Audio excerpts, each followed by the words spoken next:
Selamat datang di channel Alur Donghua. Sebelum menonton, silahkan subscribe, biar Mimin tambah semangat update-nya. Rawa Fajar Terapung layak mendapatkan reputasinya yang tidak menyenangkan. Ketika mereka memasuki rawa, indera spiritual Hanli tidak dapat menyebar melewati jarak 300 meter. Tidak banyak yang bisa dilakukan untuk melindungi diri dari kabut ilusi. Tapi yang paling menyusahkan adalah cacing tajam, aneh yang bersembunyi di lumpur yang menetes. Cacing-cacing ini memiliki anggota tubuh seperti kelabang, tetapi mulut tajam ramping yang tak terhitung jumlahnya berjejer di tubuhnya, semuanya mampu meludahkan racun yang dapat merusak harta sihir dan melahap cahaya pelindung seorang kultivator. Jika hanya satu atau dua, mereka tidak akan menarik perhatian, tetapi tipe ini bepergian dalam kelompok.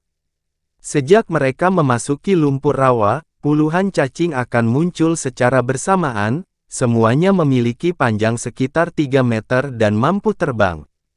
Setiap kali sekelompok dari mereka diganggu, regu akan berebut untuk merespons. Jika mereka tidak diberi tugas patroli, mereka akan terbang di atas rawa sehingga mereka tidak harus berurusan dengan cacing tajam. Sebagai regu patroli, mereka perlu memeriksa jejak suku asing yang tidak mungkin dilakukan jika mereka terbang tinggi di udara. Mereka hanya mampu terbang di ketinggian rendah. Dengan demikian, serangan cacing menjadi hal biasa tetapi tidak ada yang bisa dilakukan untuk mencegahnya. Bahkan pernah suatu kali mereka mengganggu cacing dalam jumlah besar, memprovokasi lebih dari 400 cacing dari rawa. Jika bukan karena Divine Essence Fuselite milik Hanli, mereka akan menyerbu pasukan dan menimbulkan kerugian besar. Sebaliknya, cahaya menangguhkan cacing di udara di mana mereka dibakar oleh api roh. Awalnya, mereka meragukan kemampuan Hanli karena belum pernah melihatnya menggunakannya sebelumnya, tapi sekarang, merasa jauh lebih nyaman. Tentu saja, Rawa Fajar Terapung memiliki bahaya lain selain cacing. Ada binatang kepala perak kuno yang gemar menyembunyikan diri di hutan lebat. Mereka dapat memisahkan kepala dari tubuh dan meluncurkan serangan yang berbeda. Hanli menemukan mereka sulit untuk dihadapi. Untungnya, pergerakan binatang itu lambat dan daerah itu sulit untuk dilintasi. Selama regu terbang keluar dari jangkauan mereka, binatang buas tidak bisa mengejar mereka. Karena itu, mereka tidak berbahaya seperti cacing. Hanli dan yang lainnya memiliki pemahaman yang mendalam tentang mengapa Rawa Fajar Terapung dinamai sebagai area patroli tingkat 1. Mereka harus mempertahankan tingkat kewaspadaan yang tinggi hampir sepanjang waktu. Jika mereka tidak hati-hati, mereka bisa menderita cedera. Dalam keadaan seperti ini, 2 minggu berlalu dalam sekejap mata. Pasukan mempertahankan kewaspadaan mereka, tetapi tidak menemukan jejak suku asing, yang sangat melegakan pasukan. Suasana tegang di skuad akhirnya mereda. Suatu hari, sekelompok kultivator dalam regu sedang memegang piring roh asing di tangan, saat terbang hampir sepanjang hari. Bahkan kultivator tingkat tinggi tidak bisa menahan diri. Lagi pula, seseorang harus tetap waspada saat berpatroli dan akan menyebabkan banyak tekanan pada pikiran mereka.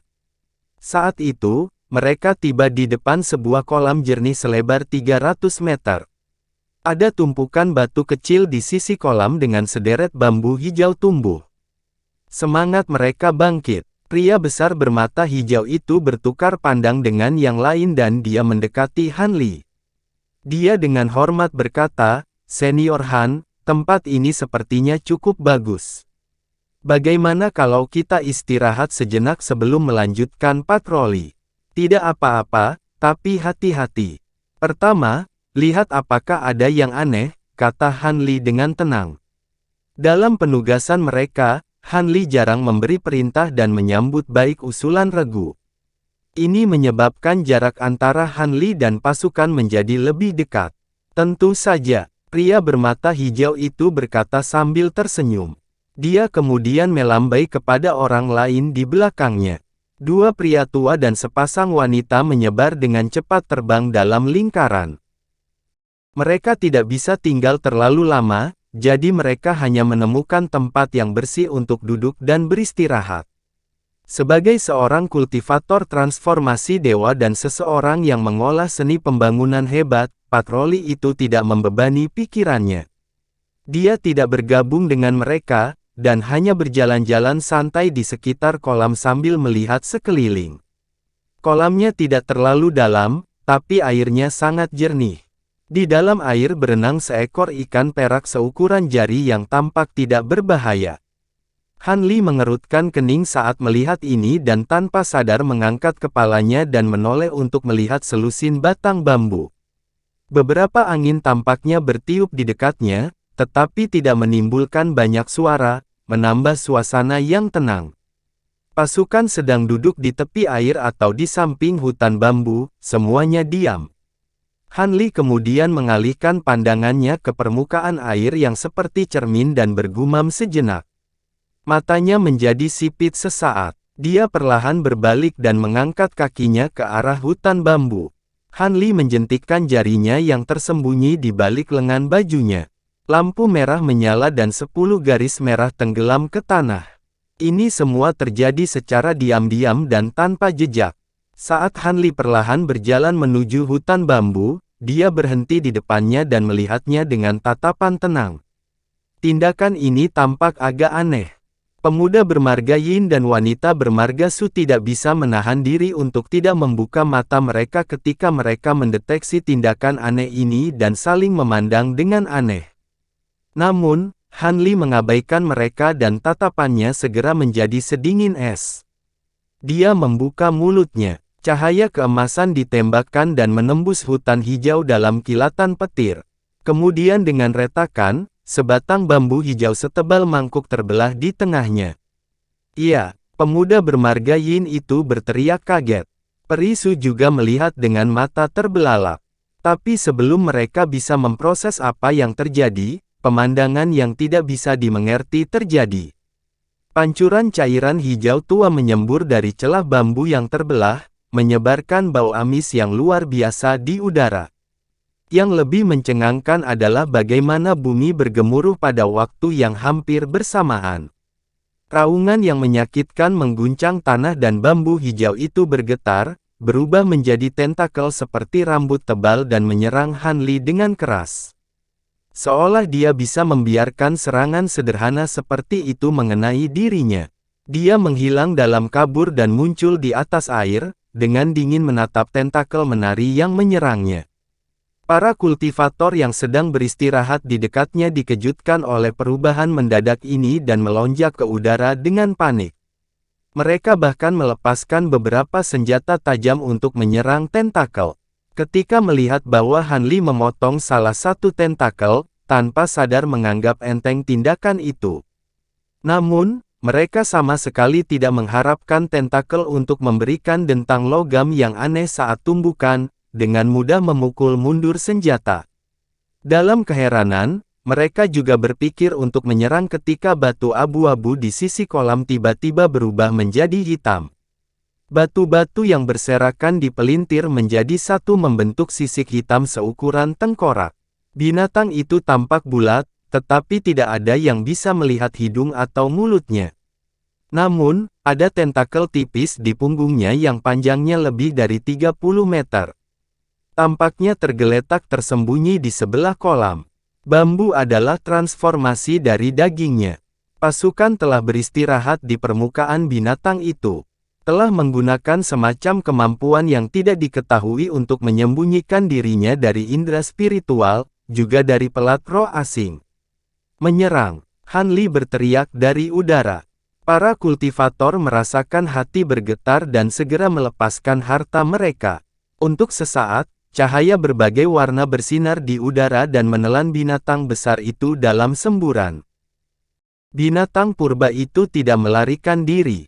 Sebaliknya, tentakel di punggungnya dengan tergesa-gesa menari, berubah menjadi cahaya abu-abu, memblokir serangan di tubuhnya. Setiap kali tentakel memblokir serangan, ledakan gemuruh terdengar dan dengan keras memblokir harta sihir. Dimanapun harta karun itu berada, mereka terus ditolak, mencegah serangan apapun untuk menyerang tubuh aslinya. Pemuda bermarga Ying dengan dingin mendengus, bertepuk tangan, dan mengangkatnya. Bola cahaya merah dan kuning muncul di masing-masing tangan, tiba-tiba melepaskan hujan bola api petir seukuran kepalan tangan ke wajah binatang itu. Adapun Perisu, cahaya perak dingin bersinar dari tubuhnya dan berkelebat liar, menghasilkan bola petir yang dikaitkan dengan es yang tak terhitung jumlahnya. Dua jenis api petir sepertinya menyatu dan menciptakan momentum yang mencengangkan. Ledakan yang memekakkan telinga dihasilkan, menciptakan kilat yang menyilaukan, menyelimuti sebagian besar binatang itu. Ketika yang lain melihat ini, mereka tidak bisa menahan senyum. Saat itu, Han Li belum mengambil tindakan dan hanya mengamati serangan bawahannya. Huff! Dengusan yang menusuk tulang terdengar dari arah bola api petir. Angin dunia lain tiba-tiba bertiup dari bawah mereka. Angin berkabut dan bergetar, berputar-putar beberapa kali sebelum menimbulkan tornado. Itu benar-benar menyapu bola api petir. Serangkaian ledakan terdengar di dalam tornado, mengakibatkan tornado dan nyala api menghilang. Pemuda Ying dan Perisu keduanya sangat khawatir. Yang lainnya juga tampak sangat terkejut. Orang aneh muncul di atas binatang besar itu. Orang itu memiliki daging hijau dari kulit yang tidak diketahui. Ia tidak memiliki pakaian, kepala botak, dan lubang hidung, tetapi matanya tidak memiliki emosi. Tapi yang lebih aneh adalah kaki di bawah pahanya menyatu dengan binatang besar itu seolah mereka adalah satu.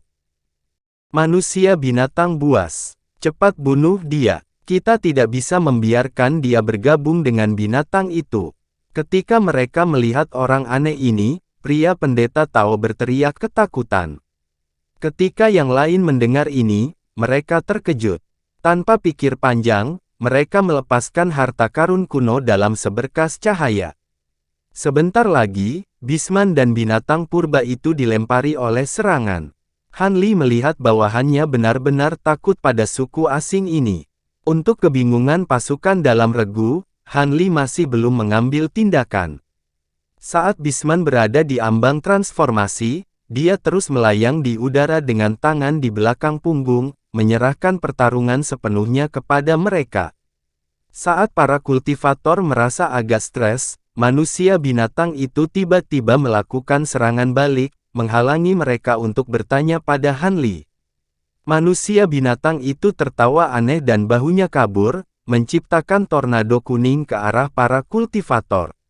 Adapun binatang purba, tubuhnya mulai berubah sangat hijau, segera memanjangkan tentakelnya. Mereka menyebar dalam bayangan hijau, menyerang udara bersama dengan tornado.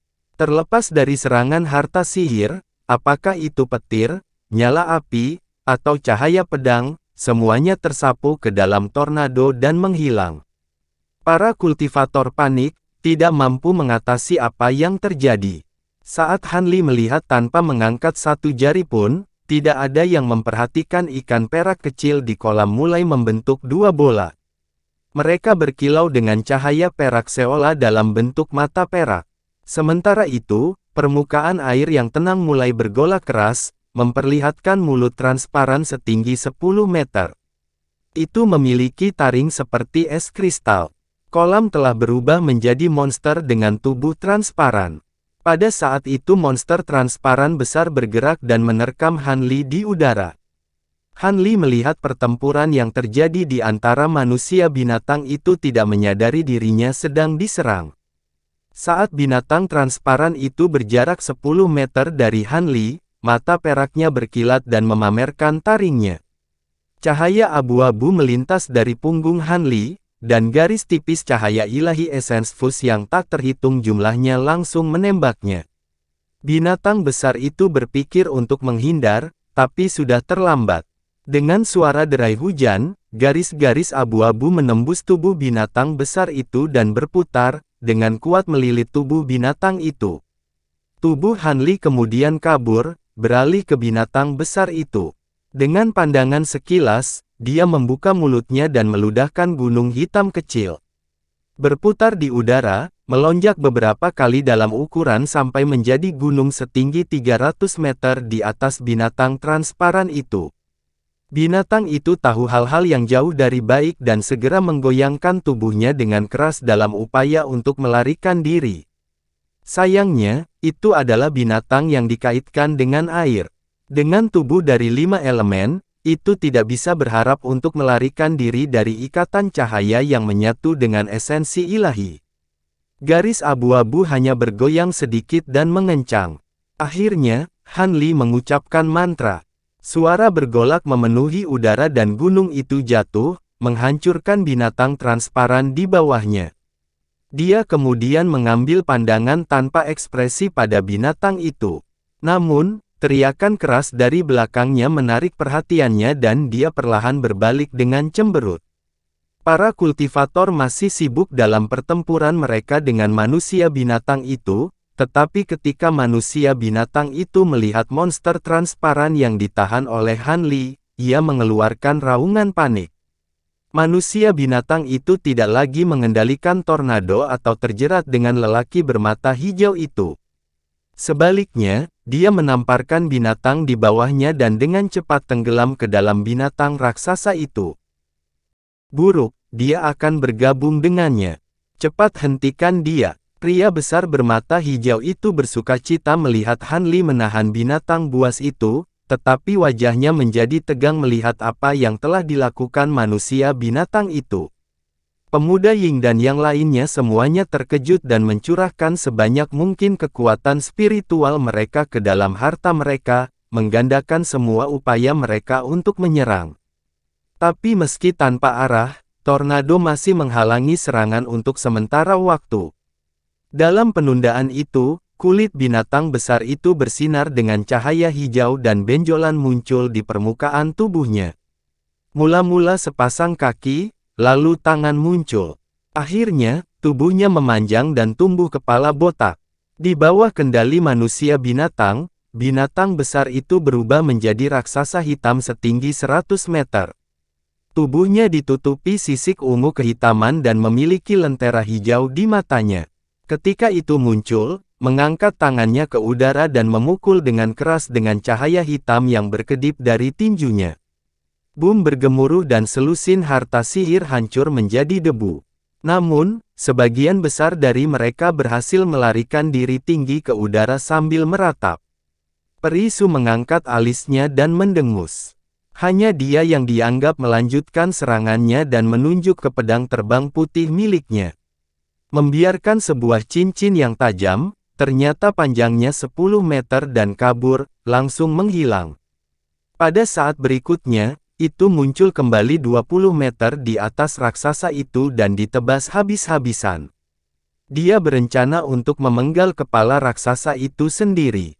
Tapi sangat bertentangan dengan harapannya, raksasa itu sangat cepat meskipun ukurannya sangat besar.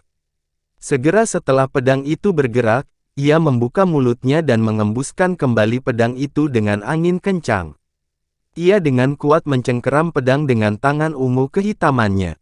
Ekspresi jahat muncul di wajah raksasa itu saat menekan telapak tangannya ke pedang. Tampaknya ingin menghancurkan pedang terbang itu. Wajah Peri Su menjadi pucat.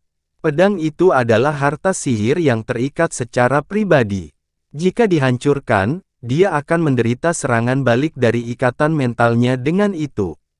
Dia mengeksekusi segel mantra dengan sangat tergesa-gesa untuk membebaskannya, tetapi meskipun gemetar hebat dan serangkaian ki es putih, raksasa itu tetap mempertahankan cengkeramannya. Raksasa itu menarik napas dalam-dalam. Saat akan menekan, ruang berfluktuasi di dekatnya. Seberkas cahaya hitam pekat menghantam dada raksasa itu. Dalam tampilan yang membingungkan, serangan itu tampak sepele dibandingkan dengan tubuh raksasanya, tetapi jatuh beberapa langkah ke belakang.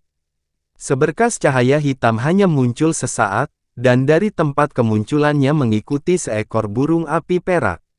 Burung seukuran kepalan itu menukik ke arah raksasa dengan sayap terbentang. Sekali lagi, perbedaan ukurannya luar biasa, tapi dia melangkah mundur dengan ekspresi ketakutan saat melihatnya. Raksasa itu hanya mengambil 2 langkah sebelum angin kencang terdengar dari bawah tanah terdekat. Selusin benang merah terbang keluar dan mengelilingi langkah raksasa itu. Cahaya merah bersinar, berubah menjadi tali api padat yang menahan kaki raksasa itu. Tidak lagi bisa bergerak maju, raksasa itu mengayun ke bawah dengan waspada, ingin mematahkan tali api. Burung api perak tidak pernah memberikannya kesempatan. Itu menukik ke depan dengan kecepatan kilat dan mengenai punggung raksasa itu sebagai bola api perak. Suara berderak teredam, dan api perak menyebar saat raksasa itu tertutupi minyak. Itu menyebar dengan cepat dan membakarnya. Namun tidak dapat melepaskan diri, raksasa itu hanya bisa menjerit kesakitan dan menyapu angin kuning di sekelilingnya, berusaha memadamkan api. Ketika angin kuning dan api perak saling bersentuhan, angin itu sendiri tampak menyala. Hanya dalam beberapa napas pendek, raksasa itu benar-benar diselimuti oleh api dan angin yang tersulut. Jeritan itu berhenti dan raksasa itu jatuh ke tanah, tubuhnya telah hangus terbakar, tidak meninggalkan jejak. Seberkas cahaya hitam tiba-tiba muncul setelah itu dan tiba di tempat raksasa itu. Meskipun Han Li pernah menggunakan Spirit Devouring Flames-nya sekali sebelumnya pada cacing-cacing tajam, itu belum ditampilkan secara menakutkan seperti ini. Sekarang para kultivator telah melihatnya digunakan pada manusia binatang yang tak berdaya. Mereka semua terpesona di wajah mereka. Pada saat itu, Han Li kabur, tiba di atas api perak dan memanggilnya. Api perak tiba-tiba memadat menjadi bola dan kembali padanya dalam bentuk burung api. Adapun tali api, mereka kembali ke lengan bajunya. Han Li mengalihkan pandangannya ke binatang transparan yang ditekan oleh Divine Essence Fuse Mountain, dan berkata, ambil kembali Savage Beastman dan minta Aula Roh asing menanganinya saat kita kembali ke kota. Ya, Junior Ma akan segera mengambilnya. Hati pria besar bermata hijau itu bergetar dan dia mengakui perintah itu. Kemudian dengan membalik tangannya, dia melepaskan labu putih. Labu itu bertuliskan rune perak dalam jumlah besar. Ini adalah alat sihir khusus yang dimaksudkan untuk menahan sementara makhluk asing. Terlepas dari suku dengan banyak kemampuan mereka, selama mereka tidak berada pada tingkat roh yang sebenarnya, mereka dapat ditangkap oleh labu. Tentu saja, manusia binatang itu sekarang telah kehilangan kekuatannya dan sama sekali tidak bergerak. Itu tidak lagi melakukan perlawanan.